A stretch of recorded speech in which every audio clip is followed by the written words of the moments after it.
You know, there's an old saying from out west about he who speaks the truth should have at least one foot in the stirrups. Speaking the truth isn't always easy, nor is it convenient. And when it comes to the reason we're here, not just the reason we're here, but the reason we're here at this place, at this location, relates to the search for truth about 9/11. I wrote the book on 9/11, The Cell, Inside the 9/11 Plot, and why the CIA and the FBI failed to prevent it. And I thought that was the whole story. But it proves that journalism is only the first draft of history. The 9/11 Commission, a bipartisan commission with what we believed was full access to everything, told the longer version of that same story. And we thought, well, that's the whole story. And now, as we approach a quarter century after that terrible day, just a few hundred feet from where we're sitting, we find out it's not the whole story, which is why the Soufan Center in this next panel, one of their Insight series, breaks new ground with people who have been in that search for truth and are beginning to break through with things that even the people in this room who know an awful lot about this will be surprised to hear and learn. So, pursuing truth, justice, and accountability for the victims of the 9/11 attacks will be delivered by Mr. Brett Eagleson, president of 9/11 Justice and son of John Bruce Eagleson, who was killed on 9/11. He'll be joined by Gavin Simpson, who is a lawyer from Kreindler and Kreindler, who has been working on this case for many years. Let's welcome our Insight guests.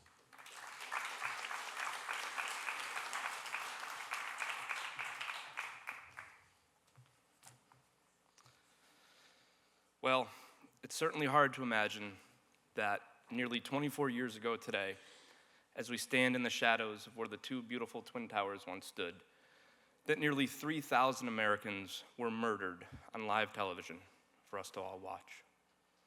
My father, John Bruce Eagleson, unfortunately was one of them that day. I was 15 years old and a sophomore in high school. My dad had every opportunity to get out of those buildings that day. He was on the 17th floor. He had called my older brother and said that he was okay. He had survived the initial impacts of both planes, and that he was helping with the evacuation process, and that he soon would get out of the building. Well, the towers fell on him before he was able to do that. But 9/11 is just not about my dad. He died a hero, and we're so proud of him. There are thousands of stories like his that I've had to hear over the years, and we wear that as a badge of honor. It's not just about the 9/11 victims, however. It's not about the people from the city of New York. 9/11 is about all of America. 9/11 changed the way we live our life. People that were born or were alive that day know that there was a difference on 9/10 versus 9/11. And our country's never going back to that. That is why it's so important, in honor of the people of America, in honor of my father, in honor of the thousands that died that day, that gave their lives. My dad laid his life down for his fellow countrymen so others could live. Others sacrificed their lives. FDNY people, firefighters, ran into those towers knowing that they were never going to come home to their daughters and to their sons. We owe it to them to seek the truth as passionately and as aggressively as we can, because truth is the only thing that we can have. Truth is the only thing that is worthy of their death.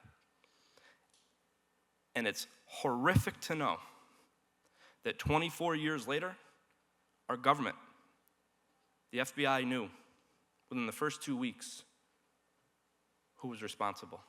They had the evidence. They buried it from the 9/11 Commission. They cut all the ties back to Saudi Arabia. And we need to stand together, united, to pursue as doggedly as possible the truth, because history needs to get it right. And with that, I'm going to introduce to you one of the lead litigators, one of our champions, one of the best fighters for truth and transparency that we have. And I'm so proud of him to call him my attorney, to call him my lawyer, to call him part of our team. Gavin Simpson has done remarkable work in the spirit and the name of truth, accountability, and justice. And I'll let him share a few words about what we now know about the Saudi Arabian involvement in 9/11.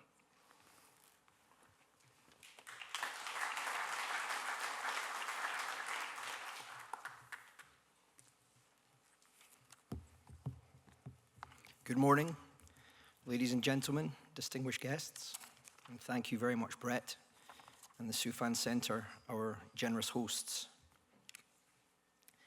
The United States District Court for the Southern District of New York last month delivered the most consequential ruling in more than 2 decades of litigating the tragic attacks of September 11th, 2001. Sitting in Lower Manhattan, about a mile from Ground Zero, District Judge George B. Daniels denied Saudi Arabia's motion to dismiss the 9/11 family's claims and declared the jurisdiction of United States Federal Court over the state sovereign of Saudi Arabia for its role in supporting the 9/11 hijackers. This is an historic ruling because it represents the first time under the JASTA framework to which Senator Blumenthal referred that a foreign state sovereign has been brought under the jurisdiction of the district court to face trial and decision on the merits as to its role in state sponsorship of terrorism. It is our consistent submission in the case that Saudi Arabia, through its Ministry of Islamic Affairs, through its embassy in Washington, D.C., through its consulates, notably in Los Angeles, and through its employees and agents and their sub-agents and proxies, conspired with Al-Qaeda to provide the very forms of support that the hijackers needed to plan, to prepare for, and to perpetrate the 9/11 terrorist attacks. The defendant, the Kingdom of Saudi Arabia, today claims to have reformed. But the Saudi Arabia we're prosecuting is the Saudi Arabia of the pre-9/11 and 9/11 era. For more than a decade, Saudi Arabia supported and participated in a campaign of violent jihad against the United States based upon its propagation of a virulent form of Wahhabi Islamic doctrine that had as its ultimate end violent jihad against the enemies of Islam wherever one would find them. Saudi Arabia's post-9/11 reforms have included admissions of some of the very facts of this campaign. For example, its support of the Al-Haramain Islamic Foundation, which, as many of you in this room will know, was an integral facilitator for the 1998 embassy bombings in Kenya and Tanzania. Those bombings took place on a continuum of terrorist activity, of which the 9/11 attacks was the culmination. The minister and previously Deputy Minister of Islamic Affairs, Saleh al-Sheikh, was also the General Supervisor of Al-Haramain.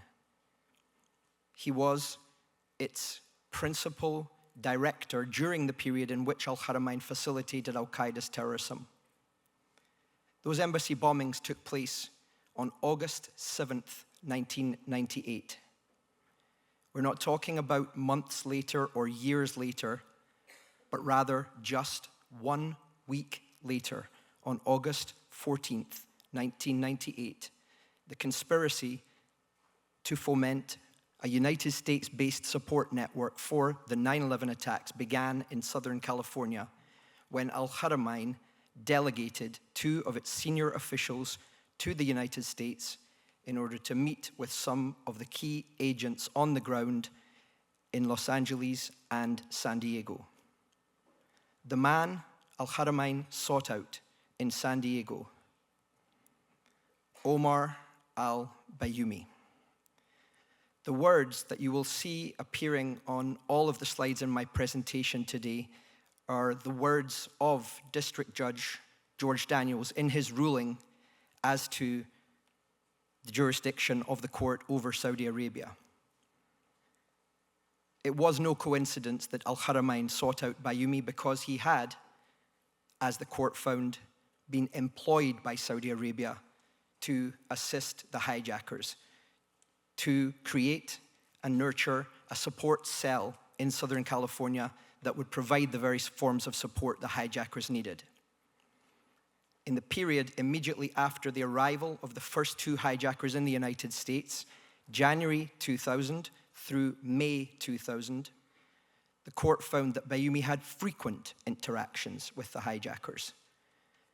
These were not, in the court's words, the acts of a good Samaritan. They were not innocuous or fleeting forms of support. They included identifying, securing, and arranging an apartment for the hijackers in the same complex in which he lived in San Diego, opening a bank account for them, lending them his cell phone for communications purposes, and introducing them to others who would provide essential aid. His encounters with the hijackers were not just chance meetings. Yet more important, Bayoumi was never acting alone. He was at every step, at every juncture, coordinating with other officials in the Saudi government. He was, in fact, following instructions from the highest echelons of the Kingdom of Saudi Arabia's government when he assisted the hijackers. And this support coincided with the most important junctures in the preparation and planning of the attacks. One important event described in the judge's ruling as a social gathering, which plaintiffs in our pleadings have called a welcome party. A month after the arrival of the hijackers, Omar al-Bayoumi convened 29 individuals in the very apartment he had arranged for the 2 hijackers and introduced them to the principal purpose for which he had convened the gathering. And that's what's shown on this next clip. وايضا كنا بنرحب بالاخوان حقيقه ما سعدنا انه نحن نتقابل معاهم وطولت المده وجو مسافرين لكن الحمد لله حتى الشيخ محمد القحطاني اليوم فرق كيف لكن الحمد لله البركه في الموجودين حاليا وانتم ايضا حياكم الله وسعدنا حقيقه بلقاء. Sitting in the center of the room in the white sweater was Omar al-Bayoumi, stating, "We are welcoming the brothers whom we have not yet had the pleasure of meeting, and as time goes by, they too will soon be traveling." These were, however, no ordinary brothers. Khalid al-Mihdar and Nawaf al-Hazmi were hardened, veteran al-Qaeda operatives, mujahideen, whose sole purpose in the United States was to assimilate, to build the network that would be required to support themselves and their fellow hijackers to carry out the attacks, and of course, to martyr themselves in the name of violent jihad. Bayoumi knew exactly whom he was helping. He knew exactly what the purpose of the euphemistic traveling would be. It was a jihadi mission which had been carefully planned and carefully coordinated with the government of Saudi Arabia more than 1 year prior to the hijackers' arrival. Bayoumi acted as Hazmi and Mihdar's handler in San Diego, their facilitator. And as the court found, it wasn't just about the material assistance and support that Bayoumi himself provided in the form of an apartment, a bank account, transportation, and communication. It was also that he seemed to serve as a connecting point between the hijackers and many other people who provided assistance. The Welcome Party has been the subject of some contention, not least because the 9/11 Commission seemed to furnish an inadequate account of the event. In its 2004 report, the 9/11 Commission stated that the hijackers appeared to have played no major part in the event, that they had been, quotes, sequestered in a back room. They stated that they could only identify by name 5 of the individuals present, and therefore were unable to trace the connections between those individuals and any other acts of support provided. In our investigations, for the purposes of the case in the Southern District of New York, we have gone much further. And as the next infographic will demonstrate, we were able, using digital visualization techniques, to identify the entire attendees of the party, 29 individuals who were handpicked by Saudi Arabia in order to provide precisely the forms of support the hijackers needed. These men, represented by the Commission as members of San Diego's Muslim community, had been known in most instances to Bayoumi for many years prior. They included 3 sheikhs who were preaching at mosques in San Diego, one of whom had been installed by Saudi Arabia in order to be the preacher present of the radical Wahhabi doctrine during the hijackers' presence. The forms of support that this support scheme provided are shown at the bottom of the infographic. They encompassed housing, banking. They encompassed transportation, telecommunication. They encompassed medical support and sustenance, language and translation and help with documents, assimilation into the local community, flight lessons at local flight schools, attendance at various mosques, including the mosque at which Bayoumi himself was the general supervisor, an Al-Haramain outpost in San Diego. The network included 4 other individuals shown at the top of the slide: Anwar Al-Awlaki, Dr. Abdus Sattar Sheikh, Ramez Nawaman, and Mokhtar Abdullah, men whom the 9/11 Commission knew had supported the hijackers, but failed to establish their connections to Bayoumi. And depicted on the lower corner of the graphic are 2 further Saudi government officials: Fahad Al-Thumairi, the Imam of the King Fahad Mosque in Los Angeles, California, whom the judge ruled was personally connected to Bayoumi, and that they had had frequent meetings together coinciding with the scheme of support. Thumairi not only provided himself and through his proxies material assistance to the hijackers immediately upon their arrival, but also had contact with no fewer than 13 of the men shown on this slide as having attended the party and formed part of the San Diego network.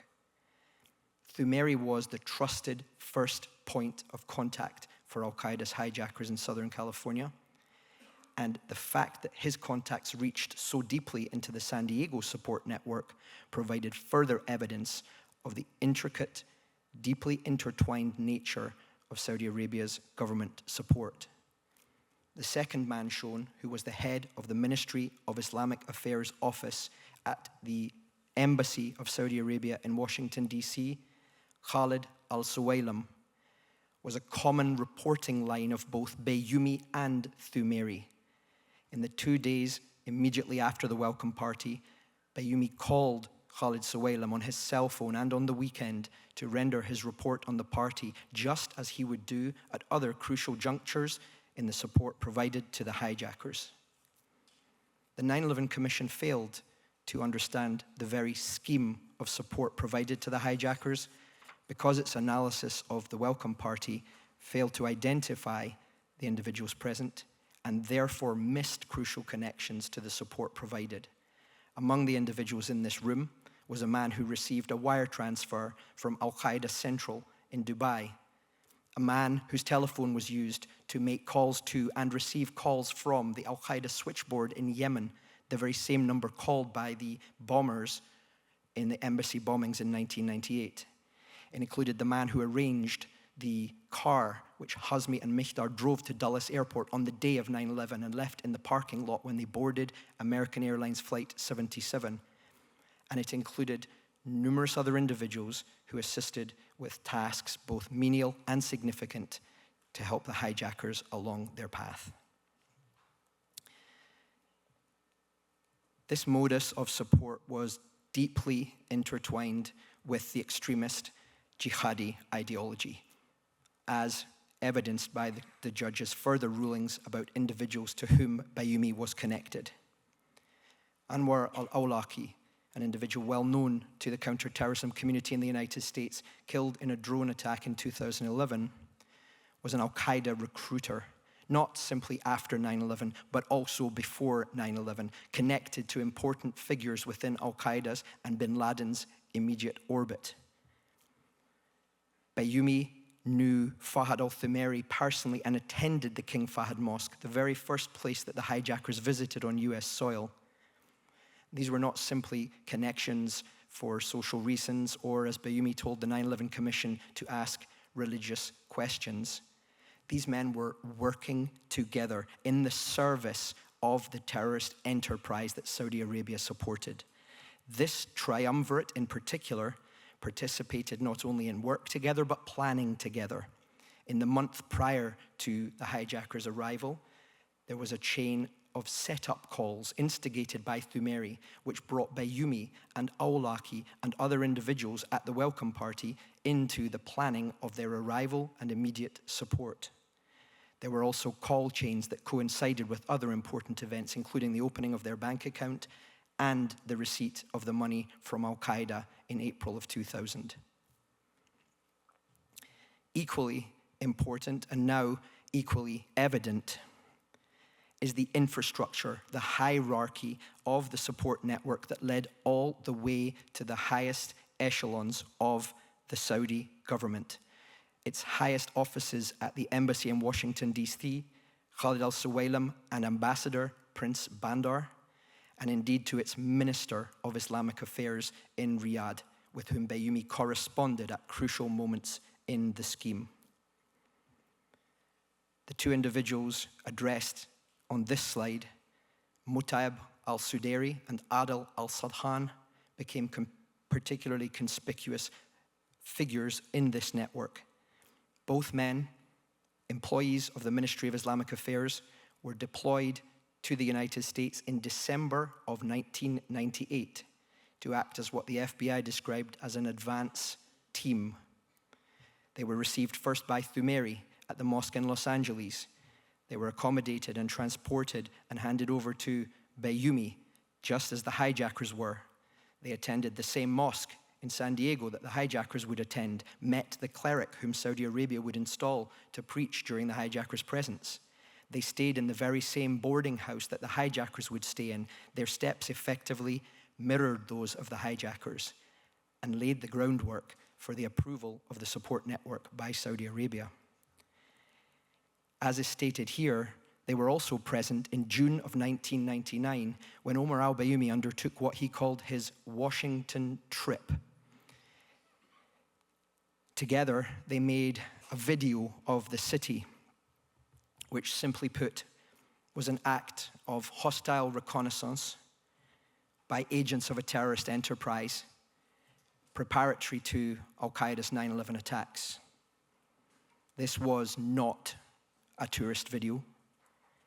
It was, in Bayoumi's own words, a report. It was the results of an operational assignment. On camera, Bayoumi surreptitiously documented employees of the capital leaving the buildings, logging their times of arrival and departure, and stated, "The working day is about to end. Theirs, of course, not mine." Bayoumi then went to work and compiled a surveillance video record that bore all the hallmarks of al-Qaeda casing of a terrorist target. Its timing and its convergence with al-Qaeda's own planning for the 9/11 attacks shows that its focus on the United States Capitol building was directly relevant to the plans that would later be formed for 9/11. This short compilation shows some of the elements of Bayoumie's Capitol casing video. واشنطن العاصمة الأمريكية.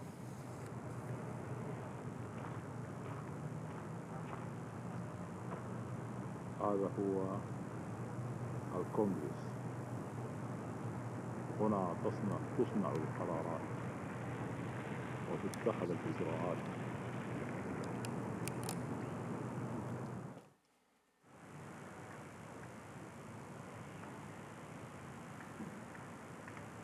Capitol Hill. Time is 6 p.m.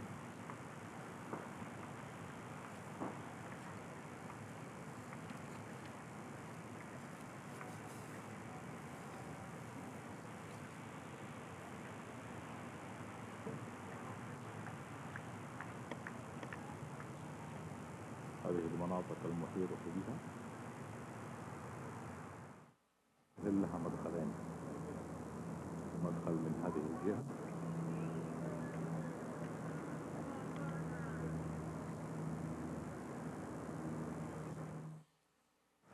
إحدى البوابات الجانبية،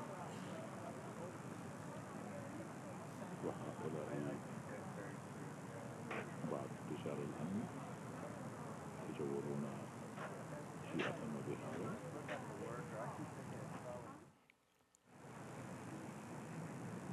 أيها الإخوة الأحبة الكرام، تحية لكم. Bayoumie exhibited tradecraft analogous to that of known al-Qaeda plotters, including the convicted terrorist Diren Barot, who performed a casing of Lower Manhattan in the months leading up to the 9/11 attacks. Bayoumie operated according to an effective checklist.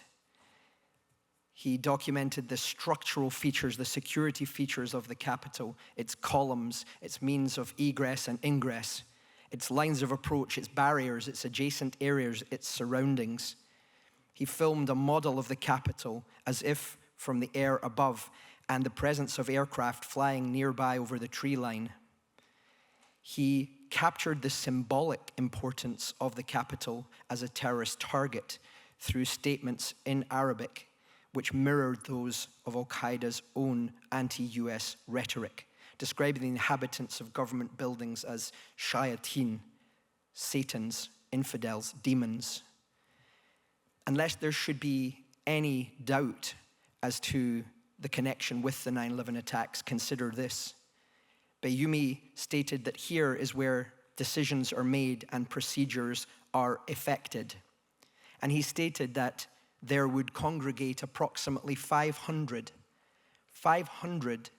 deciding the fate of the nation, those being the lawmakers. And had you forgotten, September 11th, 2001 ought to have been the opening of a new session of the Congress at which those 500 persons would have been congregating. Were it not for the heroic efforts of the passengers of Flight 93, who crashed the 4th aircraft on 9/11 into a field in Shanksville, Pennsylvania, the prophecy of Bayoumie's casing video may well have come to fruition. Judge Daniels found that Bayoumie operated with some knowledge when providing support to the hijackers. I would characterize that as a careful understatement. Bayoumie exhibited foreknowledge through various means. His casing of the Capitol, foreknowledge of one of the targets of the attacks. His inclusion in his handwritten address book of a secret al-Qaeda codename, a kunya, for one of the al-Qaeda hijackers, Nawaf al-Hazmi, foreknowledge of the purpose, the mission for which the hijackers were in the United States. Bayoumie, as the judge said, actively injected himself into the plot, and he seemed intent on multiple occasions on getting himself involved in the hijackers' active preparations for a terrorist attack. No exhibit captures this more than the drawing of an airplane with equations related to the height and distance of a plane's flight path, which the judge said facially connects Bayoumi to knowledge of the 9/11 attacks. The hand-drawn airplane sketch and calculations shown on screen was retrieved by the Metropolitan Police Service at Bayoumi's residence in Birmingham on September 22nd, 2001, just 10 days after the attacks. It was provided to the FBI, flagged as a Category 1 exhibit related to aviation, with remarks that it contained calculations regarding the height of planes. And yet the hand-drawn aviation sketch never figured in the 9/11 investigations of the Commission, of the Pent Bomb FBI investigation, right through until a decade later when it was recovered by agents of Operation Encore and belatedly featured in FBI memos. But this was not just about one exhibit. This was not just about Omar al-Bayoumi or Fahad al-Thumairi or Adil al-Sadhan or Mutaib al-Sudairi.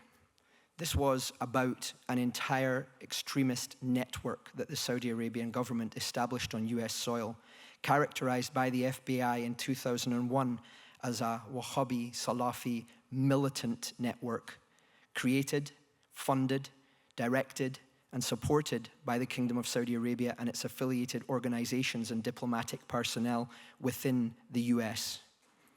The evidence in our case goes much further and depicts the roles of more than 50 Saudi government agents directly involved in preparations for, planning for, and support to the hijackers' attacks.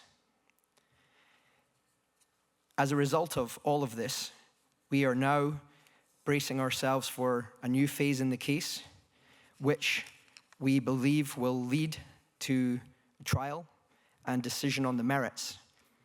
And so it is, ladies and gentlemen, that based upon the judge's careful and clear-eyed assessment of what he described as the totality of the evidence, that we now have jurisdictional findings upon which we can prosecute the kingdom's role. The judge found reasonable evidence that the Kingdom of Saudi Arabia itself was involved in actively assisting the hijackers and supporting their terrorist activity. Upon his consideration of the entire body of disputed facts and a preliminary assessment of many of the disputed facts, he concluded that it was adequate for the court to exercise jurisdiction appropriately here. We therefore have still the promise of at least a degree of justice for the victims of 9/11 and truth and accountability as to Saudi Arabia's role. And as the keepers of that promise, we owe it to Brett and to the thousands of other families who lost loved ones or whose lives were changed forever on 9/11, that one dreadful day in September, to secure them another day, their day in court. Thank you very much.